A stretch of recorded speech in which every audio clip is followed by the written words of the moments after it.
Breaking news नाज़रीन, भिक्षा समेत ज़िले भर में एंग्रो यूरिया भाण ब्लैक ते विकिरो थियण जो इंकशाफ थियो आहे। आबादकारनि जा ॿई हथ मथे ते अची विया आहिनि। मुनाफ़िक़ोरनि दुकानदारनि डीलरनि हथ ठोकिया, अघ मुक़रर करे छॾिया। इन हवाले सां असां सां टेलीफोन लाइन ते मौजूद आहे सज्जाद मेमण।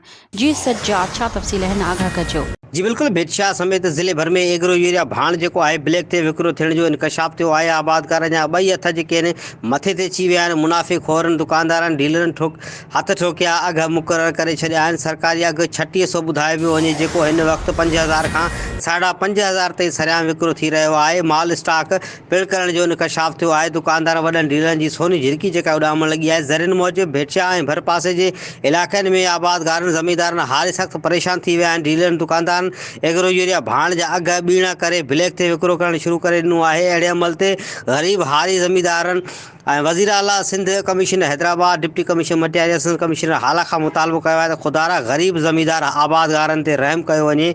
भिक्षा ऐं भर पासे जे वॾनि डीलरनि दुकानदारनि खे एग्रो यूरिया भाण जा हथरादू अघ मुक़रर करे छॾिया आहिनि। उन्हनि ठगनि जे टोले खे सोघो कयो वञे, उन्हनि ख़िलाफ़ कार्रवाई करे मुनासिब सरकारी अघु जेको आहे मुक़रर करायो वञे। ॿी सूरत में एहतिजाज जो दाइरो वसी कयो वेंदो। जी वॾी महिरबानी, तफ़सीलात खां आगाही ॾियो। मज़ीद ख़बरनि ऐं तफ़सीलात लाइ विज़िट कयो असांजी वेबसाइट www.awamiNewsHD.com ऐं ॾिसंदा रहो अवामी न्यूज़ HD।